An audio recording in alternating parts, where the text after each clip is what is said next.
Big breaking news today. Advanced talks involving a huge Manchester City player. Bayern Munich pulling out of the Kai Havertz deal. Will Arsenal get the fee agreed today? Many believe they may. We're also looking at Kovacic, his imminent move to Manchester City, and why Mikel Arteta has to be hugely, categorically ruthless this summer window. Hit the like button. Make sure you subscribe and go and follow our TikTok where there is exclusive content every single day. Link in the description. Or, of course, scan that QR code on the screen. But this is the Done Deal Show, morning edition. Let's go.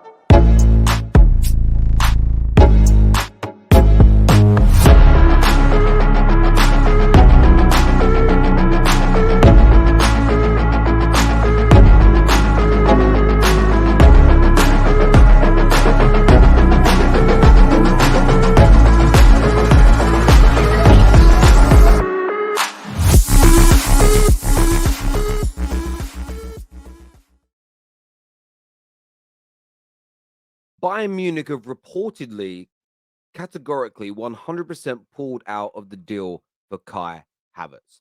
To read the headline here from Sky Germany, they say Bayern Munich are set to miss out on Kai Havertz after entering the race too late. The belief in Munich is that he is joining Arsenal, and there is nothing they can do in their power to stop him. Now, typically, you will know the way I read transfers or I read the media message from the clubs is when a club pulls out, that's because they've been rejected. When a club publicly states we have pulled out, it's because another team has beaten you to that individual.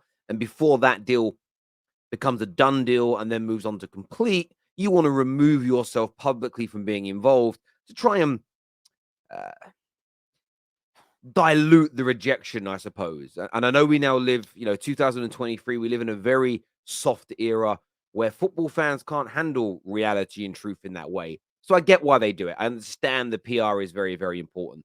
But Bayern Munich publicly stating via they're pro, the German press is very pro Bayern Munich, unbelievably so.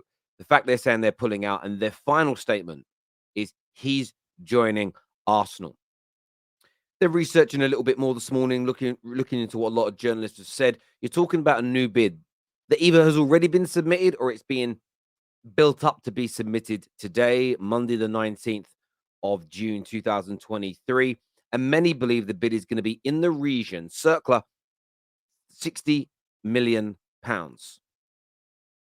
60 million pounds. They believe it's going to be enough to get the deal done, dusted, and over the line, and the player in and through the door. Now, I still understand there's a lot of Arsenal fans that are concerned, worried, frustrated. They don't understand the deal in any way, in any shape, or in any form. At the same time, I said it yesterday with Lears.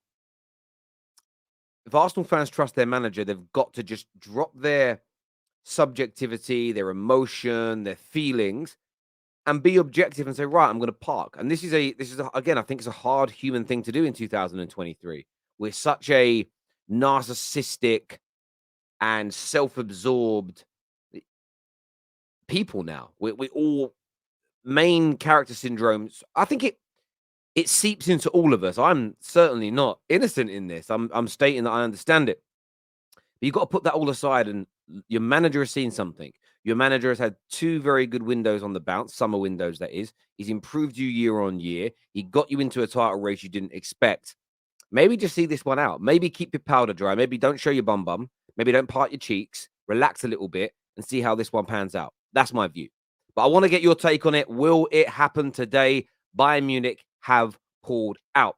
Now, keeping in contact with Bayern Munich before we go back to Chelsea and City in a moment, Bayern Munich is supposedly in advanced talks to sign the Man City defender Kyle Walker.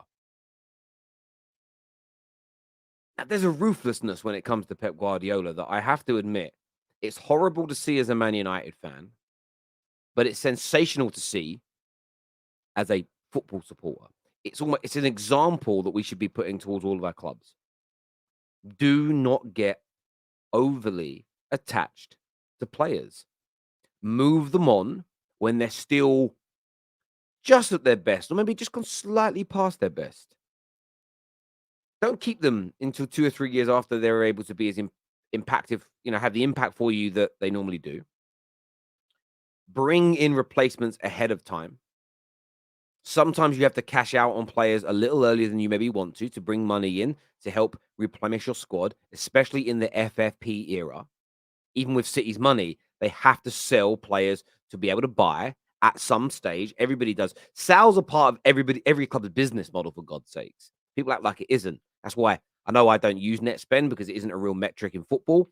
But if you just look at the net spend, the basic kind of sense that that the computer games use and the tabloid newspapers use, that's been very good in recent years. And that's because they sell assets at the right time. But Cole Walker, by many, has been sort of looked at and voted as maybe the best, one of the best, certainly, right backs in Premier League history. Why let him go? And I think this is all about keeping the squad fresh. There'll be a plan to replace him, whether it be kind of what they've done with Ake, where you've now got a centre back playing in those roles, as an example. There'll be a plan. I don't know what that plan is yet. Maybe City fans have got a better idea than me. They're closest to their football club. But I think most managers, you hugely question them when they sell people. But if this story's true that Bayern are in advanced talks to buy him, you know that Pep's got a plan. You know it's invariably going to work. But the ruthlessness, the desire to go, right, we need to change things up. We need some new blood in, some old boys out to keep things fresh, to keep us winning, to keep us at the top. It's why Pep Guardiola and Man City have been so successful. So it's one to watch. Let's keep our eye on it. But in terms of staying ruthless, this brings us back to the Thomas Partey situation. There's a story that's come out today from the Telegraph. We know that there's a concrete chance that Thomas Partey leaves. Fabrizio Romano was very, very clear about that yesterday. But it says here that Arsenal are willing to listen to offers for Thomas Partey in their pursuit to overrule their midfield or overhaul. Sorry, I'm a Cockney. I leave out certain sounds to overhaul their midfield. And it's funny, me and Leah spoke on Straight Facts last night, and he sort of said he saw a lot of Arsenal fans positive about this, where my timeline was full of a lot of gooners that were angry about it. And I suppose it depends who you follow, who people retweet, excuse me, and stuff like that. Again, I think this is the right move. Thomas Partey is a very good football player, but he's moving towards his 30s. He's got 2 years remaining on his contract. And in the cold, hard light of day, when Arsenal needed their most experienced outfield player at the hub of their engine room to step up for them, to deliver in a unexpected but highly charged title race, a title race that they had a clear advantage of 8 points in, this man went missing. Now, there is a risk of overhauling your midfield and removing Xhaka and Partey in the same summer.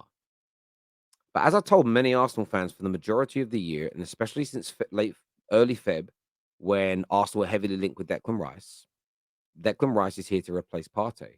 Whether Partey moves to the bench or whether Thomas Partey is sold, Declan Rice is one, a better football player than him, two, a better leader than him, and three, I believe, will handle the pressure on a more frequent and consistent basis. He will deliver for Arsenal in those moments when it matters. Declan Rice is a player on the edge of world class. He just needs Champions League football and better players around him, in my opinion, for it to blossom from him. Where Thomas Partey is very good, I'm not saying he's a bad football player, but Declan Rice is better. Now, Thomas Partey leaving, he's probably at that age where he thinks to himself, I don't really want to be on the bench. Yes, there's rotation because of the Champions League, but there is a train of thought, and this is why not every decision can be made for the here and now in football. Because Pep isn't making decisions for the here and now in football, because he's quite willing to let the likes of Mahrez and Walker leave now when they've still got a couple of years, 2 or 3 years left of the very best football they can. But he also knows if he holds on to them for too long and doesn't have his replacements ready, you can end up in this period of real deep transition, which can cost you. So he is going to, one, let some of them go now with adequate replacements coming in, or when he already thinks he has adequate replacements at the football club that he can build up over the next few years and the levels don't drop. But equally, you've got to bring in money because even clubs the size of City need to generate money. So from Arsenal's point of view, you cash in on Thomas Partey now. There's talk that Saudi are interested, and you raise 40, 50 million. As long as that is being reinvested, it's a plan. And that reinvestment may not maybe doesn't just improve you for next season, but improves you for the next 3, 4, 5. You can't make all your decisions based on short-term thinking. Not in football, not in sport, not in business, not in real life. If all your decisions are based on short-term thinking, you're really going to struggle further along the line. Football, when managing football clubs, it's like a game of chess. It's not drafts, it's a game of chess. And you're always thinking moves ahead. So I like the idea of this ruthlessness from Mikel Arteta. I think it will send shockwaves through the dressing room, which again keeps people on their toes. The greatest managers of all time have made these types of decisions before, but where it comes to fruition is by reinvesting the money if he does leave, and of course, improving that squad overall. Now, back to City and Chelsea again, who are very interlinked this summer, it seems. Kovacic, his deal. I've had a number of DMs over the weekend. Terry, when do you think it's happening? It's all gone very, very quiet. But the Kovacic deal is upon the edge of completing. There is a differential of a few £1 million between Man City and Chelsea for all other aspects, terms, structures. The personal agreement between Man City and Kovacic is all done, is all agreed, is all sorted. There are no issues in that in any kind of capacity whatsoever. You're talking a few £1 million difference in the asking price for the player. This deal is very, very likely to complete. And what we've now been told over the weekend is that the Kovacic deal is nothing to do with Ilkay Gundogan, which many people thought it was. That's more to do with if Gundogan stays, it's unlikely City move for Declan Rice. But if Gundogan leaves, it's going to be Declan Rice they focus on, which is intriguing because you wouldn't necessarily look at their profiles as the same. Although many journalists that we've had on the Terrace have spoke of Rice's desire to become a more forward-thinking midfield player. So maybe the City plan for Declan Rice is different from the Arsenal plan for Declan Rice, although Arsenal are very much leading that race. But it's going to be interesting to see what happens with Ilkay Gundogan in the next few days. Kovacic very much expected to complete his deal to City. No problems there whatsoever. But do me a favor before you leave, hit the like button. Please make sure you're subscribed to the Terrace. Until next time, take care, goodbye, God bless, and I'll see you all again soon. Thank you.